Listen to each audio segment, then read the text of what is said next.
एक नारायण सिंगकर म्हणून आमच्याकडे एक उद्योजक आहेत.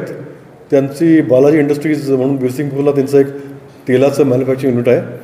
ते त्या तेलाचा व्यापार करतात ते, आणि त्यातून ते रोज संध्याकाळी घरी कॅश घेऊन जातात बुलढाण्यामध्ये, अशी माहिती काही गुन्हेगारांना मिळाली. ते गुन्हेगार त्यांचं जिथले सिंगकर साहेब त्यांचं मूळ गाव आहे वालसावंगी, जिल्हा जालना, तिथले काही गुन्हेगार आणि छत्रपती संभाजीनगर इथले काही गुन्हेगार, छत्रपती संभाजीनगरचे गुन्हेगार आणि वालसावंगीचे गुन्हेगार यांनी मिळून एक प्लॅन त्यांनी आखला आणि त्यांना ते लुटण्याच्या तयारीत होते. तर तो प्लॅन त्यांचा आमच्या पोलीस निरीक्षक श्री लांडे यांना तो समजला आणि त्यांनी ताबडतोब ट्रॅप लावून त्या लोकांना अटक केली आहे. त्यांच्याकडून एक कंट्रीब्युटेड पिस्टल, 2 कारतूस, 2 मोटरसायकल, असं टोटल 2 चाकू, असे 2,31,000 रुपयाचा माल त्यांच्याकडनं त्यांनी जप्त केला आहे. 5 आरोपी अटक केले आहेत.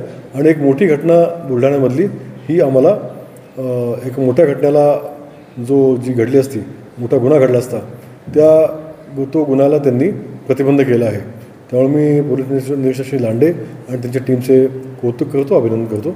एक मोठी घटना त्यांनी होण्यापासून वाचवली आहे. आणि त्यांनी हा जो त्यांनी जी कृती केली आहे, त्यांनी जी ॲक्शन घेतली आहे, ही माननीय मुख्यमंत्री महोदयांच्या 100 दिवसांचा जो कृती आराखडा आम्हाला दिल्याचा मुख्यमंत्री महोदयांनी, त्यातलाच एक भाग आहे हा, की उद्योजकांना संरक्षण पुरवणे. आम्ही संरक्षण तर पुरवत आहोतच, पण त्याचबरोबर आगाऊ माहिती काढली आम्ही, आणि आगाऊ माहिती काढून एका उद्योजकांना आम्ही लुटण्याच्यापासून त्यांना आम्ही वाचवलं आहे.